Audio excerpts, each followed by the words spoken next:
It started like any other day. I rolled out of bed at 7:43 a.m., groggy and barely awake, already regretting that second episode I watched last night.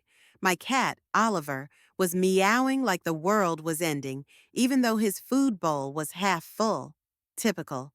I made coffee, burned my toast, and cursed at my ancient toaster for the 100th time. There was no warning, no eerie music, no weird gut feeling, just the quiet hum of a Monday morning. As I scrolled through my notifications, emails, memes, group chats, I saw her name, Mom. One new message. That was nothing unusual. What was unusual was what it said. You're adopted. I should have told you sooner. I froze, blinked, read it again. That's a joke, right? But my mom doesn't joke like that, not over text, not ever. My stomach dropped like I'd missed a step on the stairs. I stood in the kitchen, phone still in hand, heart thudding so loud I could hear it echo in my ears. Oliver rubbed against my leg, completely unaware that my world had just tilted off its axis. I didn't respond. I couldn't. What was I supposed to say? Ha ha. Are you serious? Is this a prank? No reply felt right. No thought felt real. I paced in circles, rereading the message until the letters blurred. This was not just another Monday. This was the moment before everything cracked open. I didn't go to work that day. I didn't even call in. I sat at the edge of my bed, phone still in hand, as if it might suddenly explain itself, as if the message would change if I looked long enough. But no, there it was, clear as daylight, hanging like a ghost on my screen. You're adopted. I should have told you sooner. Not, we need to talk. Not, there's something you should know. Just that. A truth bomb dropped without warning, in the coldest way possible. A text. The silence that followed was louder than any scream. No follow-up, no explanation. Just a mother disappearing into the static of the internet while I spiraled alone. I tried to replay memories like puzzle pieces. Birthday parties, bedtime stories, scraped knees and kisses on the forehead. They all looked the same. They all felt the same. But now, every moment seemed staged. Had she always looked at me differently? Was I the odd one at family gatherings for a reason? Why did my baby pictures stop after a certain age? It was like someone handed me a mirror, but the reflection wasn't mine. I called her, straight to voicemail, again and again. By the sixth try, my hand was trembling. I messaged, Mom, is this a joke? Please, I need to know. No answer. I wanted to scream or cry or both. But mostly, I felt like I didn't exist, like I was suddenly floating above my own life, watching someone else fall apart. I had to know more. I had to find the truth. Because if that one message was real, then everything I believed about who I was might be a lie. When the phone finally rang back, I jumped. I didn't even look at the screen. I just answered. Mom? There was a pause. Too long. Then her voice, brittle and distant, like it was pushing through sand. I didn't mean for you to find out this way, she said. That was it. No apology, no warmth, just a cold confirmation that shattered the last pieces of my denial. So, it's true? I whispered. She didn't deny it. I was going to tell you, she said, but you were so happy growing up. I thought it didn't matter. Didn't matter? I couldn't breathe. My chest tightened. I wanted to yell, but all I managed was, who are my real parents? Another silence. Then her voice cracked. I don't know. Those three words broke me. All those years, birthday cakes, scraped knees, report cards, built on a secret no one ever planned to reveal. I felt like a character in someone else's story. I'm still your mom, she said. But the words rang hollow. If I was adopted, if my identity was a patchwork of lies and omissions, then what did mom even mean? You're not my real daughter, she added softly, but you've always been mine. It hit harder than she realized. You're not my real daughter. The words looped in my mind, louder than the rest. I wanted to hang up, but I also wanted answers, desperately. When did this happen? I asked, voice shaking. You were just a baby, weeks old. We got a call one night, a private adoption. Quiet, legal, fast. Legal, fast, quiet, like I was a package. I stared at my reflection in the mirror, wondering whose eyes I had, whose blood ran through my veins, and how my entire life had just been split into two, before the message and after. I didn't know who I was anymore, but I knew one thing for sure. This woman, my so-called mother, had just burned every truth I thought I had. I couldn't feel my hands. They were numb, cold, as if my body no longer believed it was part of me. I dropped the phone on the bed and just stared. My breathing became shallow, fast. My heart pounded so violently, it felt like it wanted to escape my chest. I wasn't crying. Not yet. I was past that. I was in the eye of the storm, frozen and boiling at the same time. Everything in the room blurred. My lamp, the bookshelf, the photos on the wall, especially the photos. There was one of me and Mom at the beach. I was maybe 5, holding her hand, smiling at the camera like I belonged to her. Did I? Suddenly the walls felt too tight. I couldn't sit still. I paced, 3 steps, turn, 3 steps, turn, over and over, like I could walk my way back to who I was 10 minutes ago. Thoughts collided in my brain like speeding cars on black ice. Who were my parents? Was I kidnapped? Was this even legal? Did my whole family know? Am I even me? The idea of not knowing where I came from felt like being erased from history. I needed answers, but no one was giving them, and that silence, from her, from the universe, was deafening. I texted her again, please, tell me everything. No reply. I called again, straight to voicemail. My throat tightened. I sank to the floor. My body was shaking, as if the truth had triggered something primal. Fear, anger, abandonment, confusion, all crashing down at once. I curled up and hugged my knees like I was trying to hold myself together. Because in that moment, I wasn't a grown woman. I was a lost child. And somewhere deep in my chest, my heartbeat screamed a question I couldn't silence. If everything I believed about my life was a lie, then who the hell am I now? By the next morning, I was no longer in shock. I was on fire. Sleep didn't come. I watched the sun rise through the blinds, casting pale orange lines across the floor, like prison bars. I wasn't going to sit and wait for someone else to tell me who I was. Not anymore. I needed the truth, all of it. I started where anyone would, digging, birth certificate, hospital records, family photo albums. I turned the apartment upside down, drawers, boxes, closets, anything that might hold a clue. And then I found it, a plain manila envelope at the bottom of a locked filing cabinet in Mom's old room. No label, just a faint crease, like it had been opened many times before. I tore it open with shaking fingers.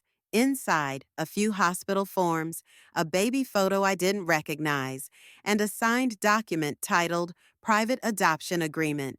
My name was there, my name, but the mother's name wasn't hers. The birth mother listed was someone I'd never heard of, Leah Donovan. That name hit me like a stone to the chest. Suddenly, this wasn't just a theory. This wasn't just a cruel message. It was real. It had paperwork, signatures. I had been adopted, and she had never told me. I sat with that name in my lap like it was sacred and poisonous at the same time. Who was Leah Donovan? Why did she give me up? Was she alive? I typed her name into search engines, social media, ancestry websites, anything. Every result felt like it might be her. Every photo of a woman with dark hair made my breath hitch. But I needed more than a name on paper. I needed DNA. That night, I ordered a test kit online. Saliva, lab work, cold hard science. No more guesswork. I would wait as long as I had to, because someone out there had the answers, and this time I wasn't going to stop until I found them.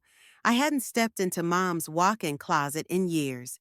It still smelled faintly of lavender and old wood, like time had pooled there and never moved on. She was out when I came by. I used the spare key. I told myself it wasn't breaking and entering. It was breaking and remembering. I had to find more. I needed more.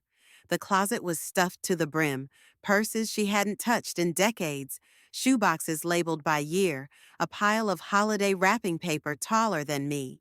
But then I saw it, wedged between two old coats in the far back. A dusty blue box, unlabeled, unassuming, out of sight, like it was meant to stay buried. I pulled it down carefully, heart pounding like a war drum. Inside were folded letters, Polaroids, and newspaper clippings yellowed by time. A soft baby blanket sat on top, pale green with a stitched name in the corner. Emery. That wasn't my name. My hands shook as I lifted it. Underneath was a faded photograph of a woman holding a newborn. She looked young, maybe barely 20. Her eyes were tired but defiant. Her hair was messy, like she'd just come from the hospital. She looked like me. The handwriting on the back of the photo said, Leah and Emery, June 4th, June 4th, my birthday. So it was true. Leah Donovan was my birth mother. And Emery, that was me. But why hide this? Why bury it in a closet, inside a sealed box, behind winter coats and old secrets? I read the letters next, one by one. They were all from Leah to someone named Marie. At first, I thought Marie might be my mom, the one who raised me. But the tone was off. It was formal, distant, grateful.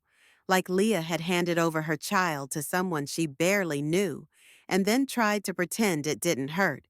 One line echoed louder than the rest. Please tell her someday.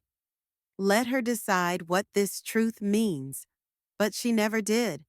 That box wasn't just a collection of memories. It was a confession. And now it was mine to carry. A week passed. I hadn't confronted Mom again. Not yet. I was still collecting the shattered pieces, trying to form a picture that made sense. I hadn't told anyone else either. Not until Sunday. That's when I visited my aunt, her sister. Aunt Carol had always been the warm one who slipped me extra dessert at Thanksgiving or whispered, "Don't listen to your mom, sweetie. You're perfect just how you are." She made people feel seen, especially me. We were sitting in her garden, drinking tea, when I casually asked, "Did Mom ever talk about when I was born?" She looked up, smiled. "You mean when you arrived?" Then her face froze. She blinked. "Sorry, I meant when she had you." Number, she didn't. She meant arrived. I didn't respond. I just let the silence sit. Her fingers tightened around the teacup. "What is this about?" I didn't play games. I leaned in and said, "She texted me. Said I was adopted. I found the documents, the letters, the photo of Leah Donovan." Aunt Carol went pale. She didn't try to deny it. She just looked away, like the truth had been hanging above her for decades, and finally crashed down. "Oh, God," she whispered. "I told her to tell you years ago. It wasn't right keeping that from you." Why didn't she? She was scared. She thought you'd hate her. She thought you'd leave. I had a right to know. I know. There was something else behind her eyes. A weight. I pressed. "What else aren't you saying?" She hesitated. Then, "Your birth mother? She didn't give you up the way they made it sound." The world shifted. "What do you mean?" It wasn't just a clean, voluntary adoption.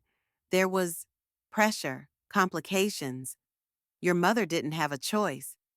My blood turned cold. What kind of pressure? I asked. Carol shook her head. You need to talk to someone who was really there, not me. It was the first time I realized this wasn't just a hidden past. This was a covered up story, and someone wanted it to stay buried. It came in a small, sleek white box. No frills, no warnings, just a label that said, Welcome to your DNA journey. It felt more like a time bomb. I stared at it for a full 10 minutes before opening it. My hands were sweating. My throat was dry. This wasn't just about ancestry or health risks. This was about identity, mine. And a box like this had the power to rewrite it. Inside, a plastic test tube, a swab, and instructions that read more like a ritual than a medical process. Spit, seal, send, simple, cold, final. I followed the steps exactly. Sat at my kitchen table, swabbed the inside of my cheek, sealed the tube like I was locking away the last shred of doubt. Then I placed it back in the box and stared at the return envelope. Just drop it off, I told myself. But my legs wouldn't move. I kept thinking, what if the results say she's not even related to me at all? What if I don't belong anywhere? What if this ruins everything left? But then I thought of Leah Donovan's name, the baby blanket labeled Emery, the photo in the box, and I remembered this wasn't about her anymore. Not the woman who raised me, not Aunt Carol, not secrets whispered through the years. This was about me. I stuffed the box into my coat, drove to the nearest drop-off point, and stood outside the mailbox like it was a cliff's edge. And then, with one deep breath, I let go. It was done. The truth was on its way to a lab. And whatever came back, pain, relief, clarity, chaos, I was ready. Or at least I had to be, because this time, science would speak, and science doesn't lie. The hardest part wasn't taking the test. It was waiting. After I dropped the envelope, life didn't slow down. But I did. Everything felt like it was happening at half speed. I'd walk into rooms and forget why I came. I'd scroll through my phone and realize I hadn't read a single word. I was there, but not really. I was floating, paused, trapped between two lives, the one I had and the one I might have belonged to. The company said results would be ready in 2 to 3 weeks, so I started counting days like a prisoner. Day 1, Day 4, Day 7, each one heavier than the last. In the meantime, I avoided my mom. I ignored her texts, her half-hearted calls, her "can we talk?" voicemails. What could she possibly say now that would fix this? Instead, I buried myself in research. I joined online forums, read about others who'd found birth parents through DNA. Some stories were beautiful reunions, others tragic, betrayal, rejection, silence. I wasn't sure which one I feared more, being unwanted or being found. But late at night, when I couldn't sleep, I'd look at that one photo of Leah again, the one from the box. She was holding me like I was everything, like she never wanted to let go. Was I stolen from her? Given up? Did she think about me on my birthday? Did she even know I existed beyond that hospital room? Every night I went to bed with questions, and every morning I woke up to silence. Until one afternoon, day 15, I got an email. Your DNA results are ready. My hands went ice cold. This was it, the line between maybe and truth, and once I crossed it, there would be no going back. The subject line hit like a lightning bolt. Your DNA results are ready. I stared at it for a long time. My finger hovered over the screen like it weighed 100 pounds. I wasn't sure if I was ready for the truth, but the truth was ready for me. Click. The site loaded slowly, like even the internet was holding its breath. Then a page appeared, a colorful pie chart, a percentage breakdown, and a bold message at the top. 0% biological match to listed maternal relative. It didn't even try to soften the blow. No cushion, no maybe, just zero. The woman I called Mom wasn't. Not even a cousin, not a distant relation, nothing. My stomach dropped. The air in the room thickened. I read it again and again. She'd raised me, kissed my forehead when I was sick, fought with me about curfews and homework, but she hadn't given birth to me, not even close.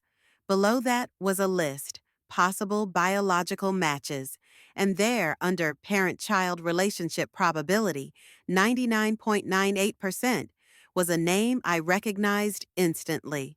Leah Donovan. There it was, in black and white.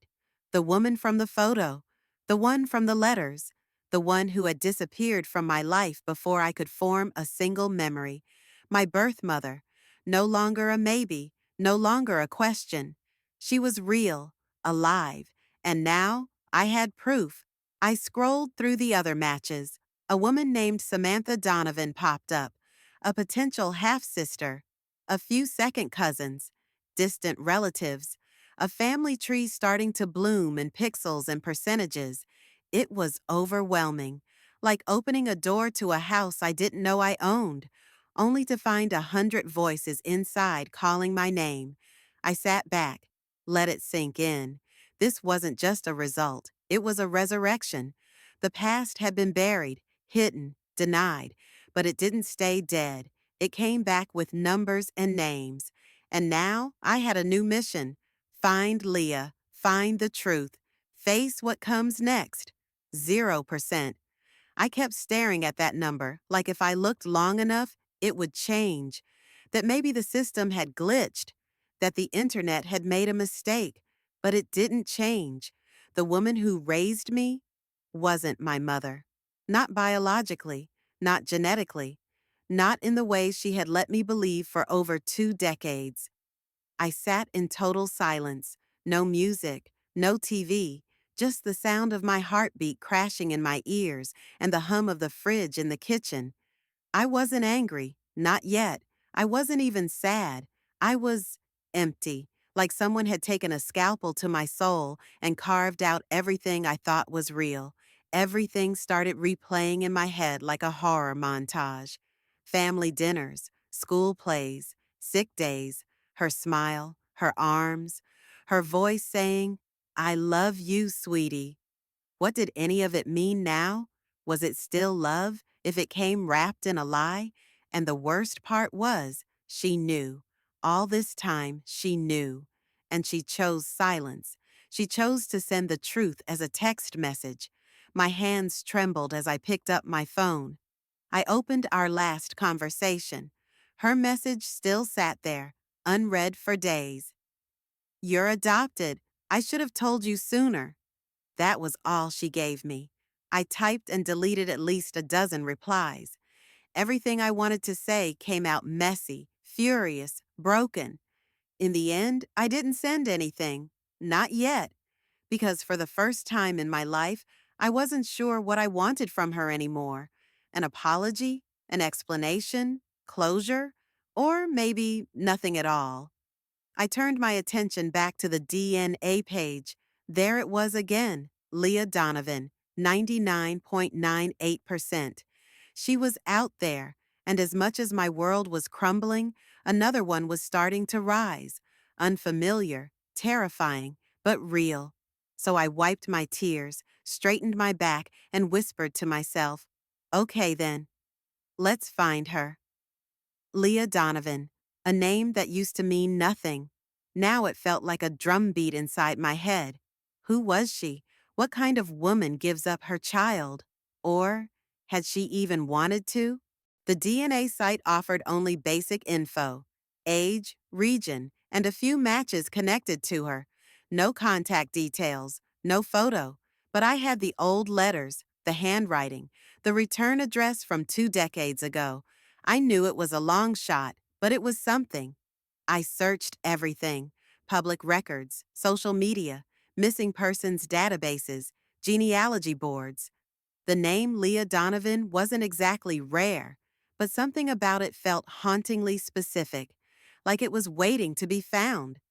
After 2 days of digital digging, I found a woman living 2 states over. Age 46, maiden name Donovan, one child listed as deceased at birth. That hit me like a brick. Deceased? Was that me? I stared at the document. The birth date matched mine exactly, June 4th, and the child's name? Baby girl, Emery. My knees nearly gave out.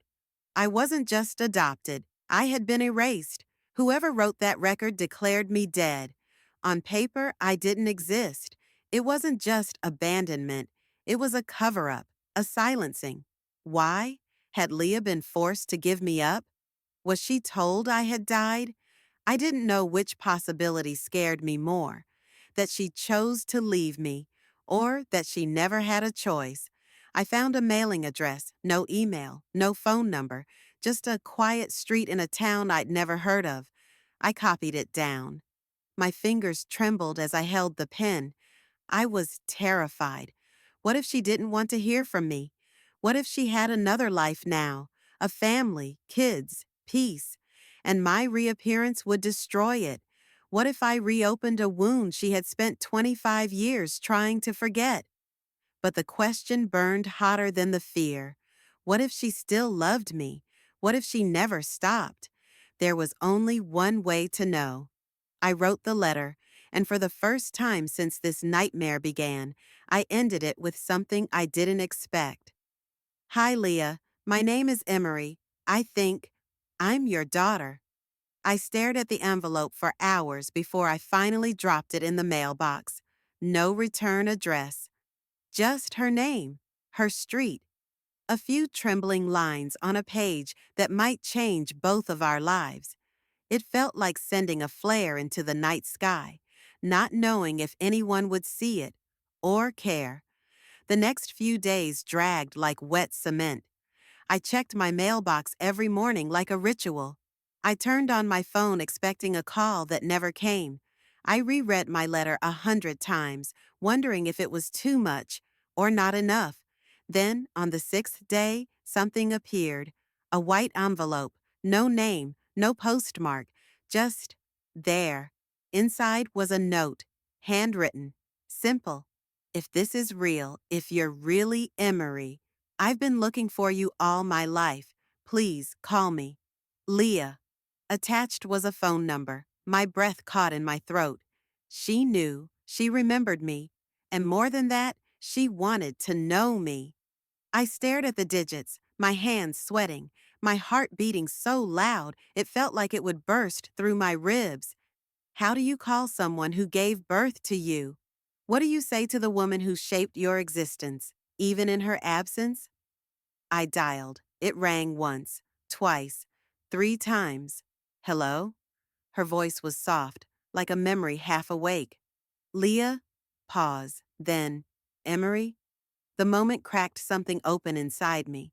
Tears welled up before I could stop them. I wasn't ready, but I was here. We didn't say much in that first call, mostly silence and breath and disbelief. She cried. I cried. She whispered, "You sound just like your father."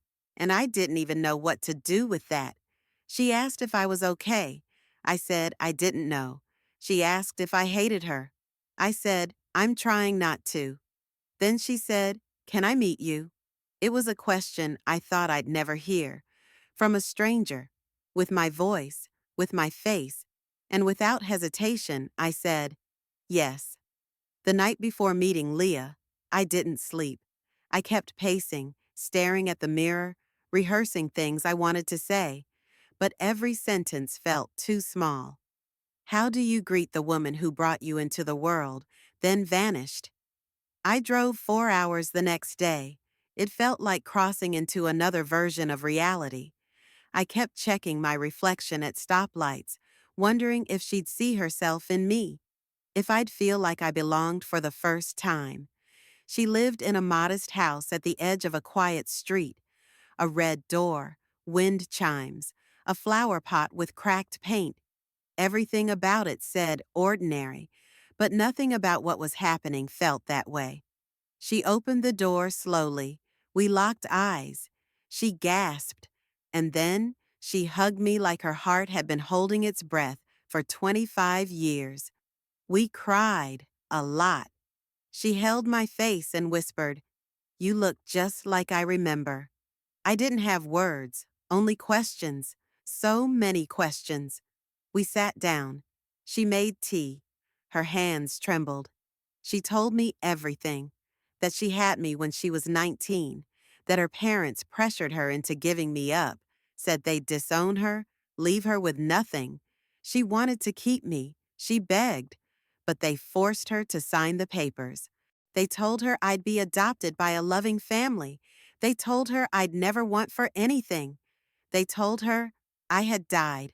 It shattered her. "I didn't want to give you up," she said through tears. "I just didn't have a choice." Then came another twist. "You're not my only child," she said. "There's someone else." She pulled out her phone and showed me a photo. A girl, around my age. Dark hair, strong cheekbones, familiar eyes. "My daughter Sam," she said. "Your half-sister." I felt dizzy. Not only did I have a mother, I had a sister. And just like that, the door opened again. She stepped in cautiously, holding a tote bag and a look of confusion. Leah said softly, "Sam, this is Emery." We stared at each other. Then she blinked, tilted her head, and whispered, "I think we're sisters." I couldn't stop looking at her. Leah, the woman who carried me for 9 months. The woman whose voice once echoed through my bones before I ever opened my eyes. She was no longer a mystery. She was real.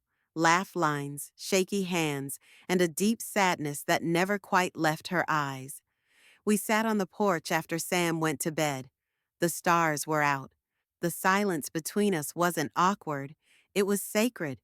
Like we were both trying to rewrite 25 years of absence in the span of a few hours. "I used to dream about you," she said quietly. "Some nights, I'd see you in a crowd, all grown up, and I'd wake up crying because I couldn't remember your face. I didn't know what to say to that, so I just said the truth. I used to feel like something was missing. Now I know what." She told me about the hospital, how they whisked me away after birth, how she wasn't allowed to hold me for more than a minute, how they told her it was best not to form an attachment. "But I already had," she said. "You were mine the moment I felt you kick." She showed me the only photo she had from that day. She was barely more than a girl, holding me in a hospital blanket. Her hair was messy and her eyes were red from crying, but she looked like the fiercest person in the world. That was love, and it had never died.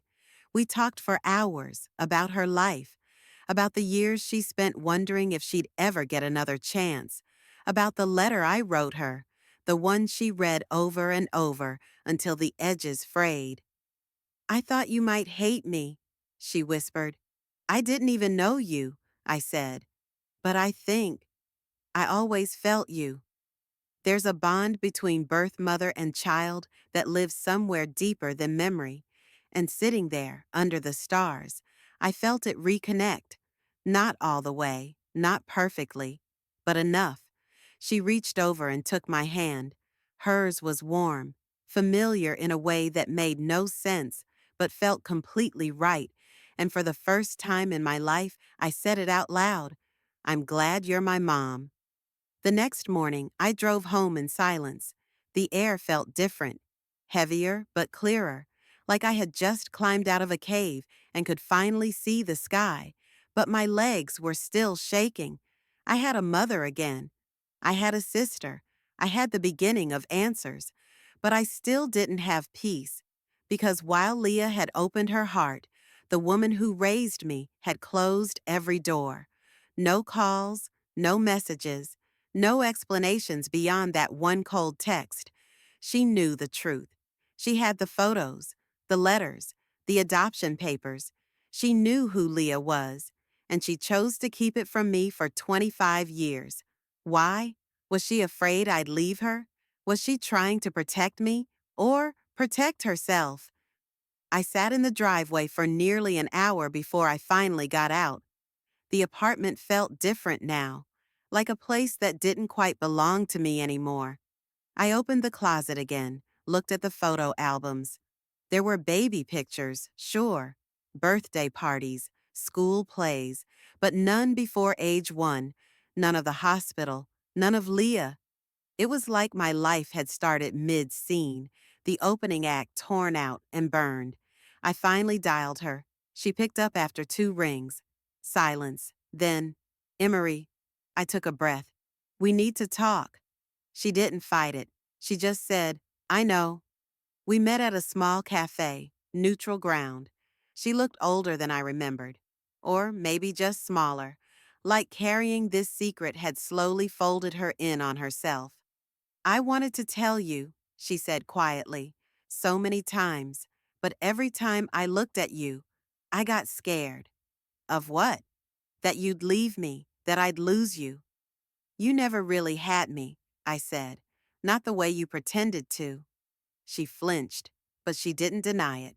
She told me the truth, finally, about how her sister, a nurse, had helped connect her to a private adoption, how she and my dad had wanted children but couldn't conceive, how the arrangement was rushed, quiet, sealed. We thought we were doing the right thing, giving you a good life. But you never told me who I was.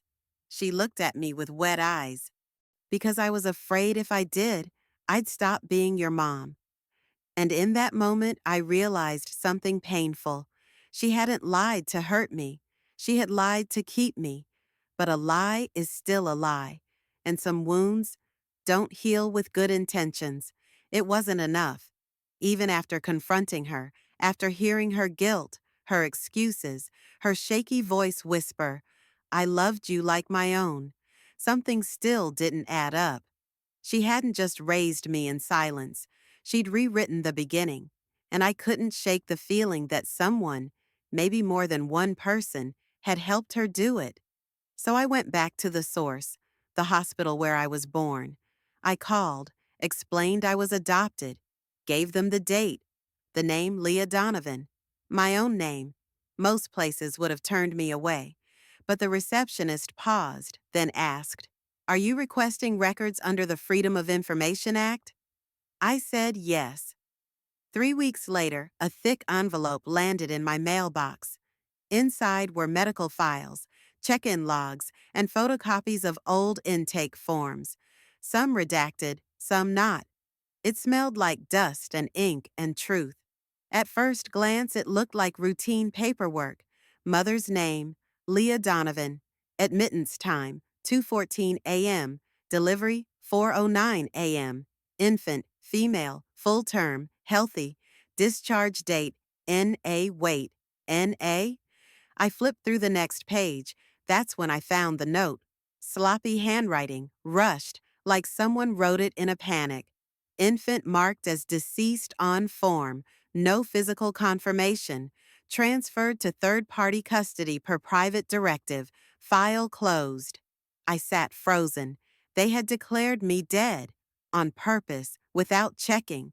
And then I was handed off, like a package, like contraband, like something shameful. I checked the signatures. A name jumped out. Marie H. Turner, my adoptive aunt, Carol's sister, a nurse at that very hospital. It all clicked. She hadn't just known. She had orchestrated it. She used her position to make it disappear, to wipe Leah out of the picture, to give her sister the baby she couldn't have, me, and bury the rest under fake paperwork. And the woman who raised me? She said nothing for 25 years. I felt sick, not just because I'd been stolen, but because everyone involved had convinced themselves it was an act of love. Thanksgiving used to be my favorite.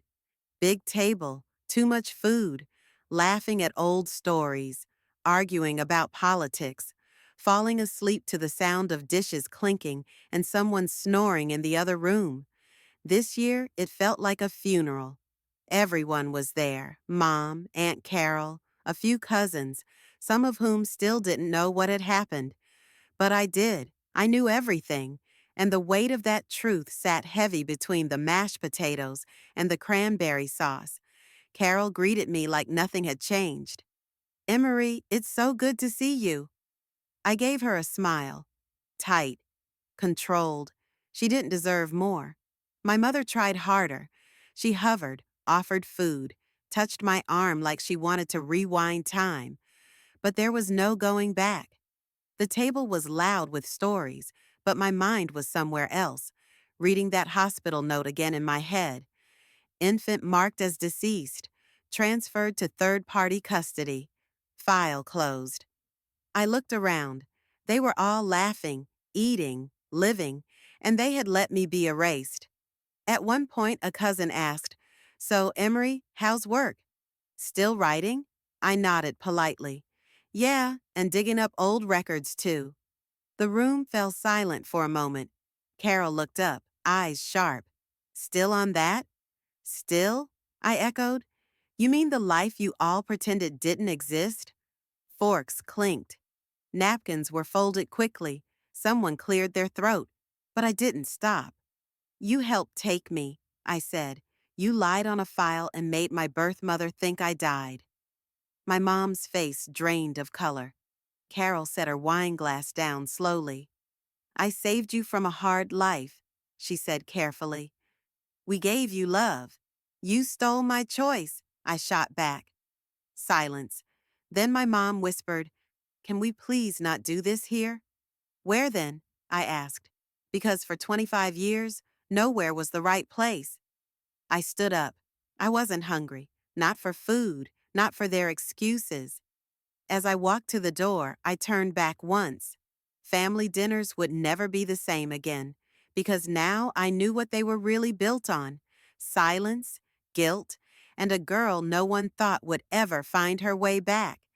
There comes a moment when you stop asking why, not because the answers don't matter, but because they've already poisoned everything. And continuing to beg for clarity starts to feel like giving power back to the people who broke you. So I stopped chasing apologies. I stopped explaining my pain to people who only wanted silence. I chose something else: my truth. Not the story my mom wrote for me. Not the lie Aunt Carol stitched into hospital records. Not the convenient fiction about a better life. Mine. I changed my name legally, restored Emery Donovan. It felt like reclaiming a body that had been borrowed for too long. I started therapy, the real kind, the messy kind, the kind where you scream and cry and laugh within the same hour because identity doesn't heal in straight lines. I also kept talking to Leah, slowly, carefully. We weren't trying to pretend the past hadn't happened. We were building something in spite of it. She sent me photos from when she was young. We FaceTimed once a week.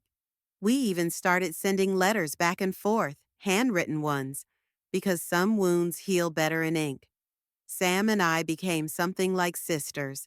Not instantly, not magically, but real. We'd text memes one day, then talk about abandonment trauma the next. I trusted her in a way I didn't know I could still trust anyone. And Mom, the woman who raised me, she tried. I could tell. There were texts, cards, a voicemail where she said she still kept my baby shoes, but I wasn't her secret to keep anymore. I wasn't going to shrink myself to fit back into the story she wrote. I loved her, but I couldn't protect her comfort at the cost of my truth. Some days I felt strong. Other days I still felt like a ghost in my own skin. But at least now I knew who that ghost was. I wasn't lost anymore. I was choosing my identity, my voice, my story. And that story didn't start with a lie. It started with a woman named Leah and a girl who came back to life. For a long time, I thought adoption was a scar I had to hide, a mark that meant I didn't belong, that I was somebody's second choice, that love, mine, theirs, had always come with conditions. But now I know better. Adoption didn't break me. Silence tried to, lies tried to, fear tried to, but not adoption. Because in the end, I wasn't just a girl who lost her roots. I was a girl who grew new ones. I faced the truth that everyone else tried to bury. I opened boxes not meant to be opened. I read words that were never meant for my eyes. I looked people in the face and said, "You lied to me." And I lived. More than that, I reclaimed myself. I'm Emery Donovan, daughter of Leah, sister to Sam, born in truth, raised in shadow, but no longer hiding. The world still asks questions when I tell my story. They ask, "Do you hate the mom who raised you?" Number, "Do you forgive her?" Not yet, maybe never fully. But I understand her fear now, and I refuse to let that fear live in me. They ask, "Do you wish it had all happened differently?" Of course, but wishing doesn't change the past. Owning it does. And the best part? I'm not alone. There are thousands like me, adopted, erased, lied to, silenced. And we're done pretending.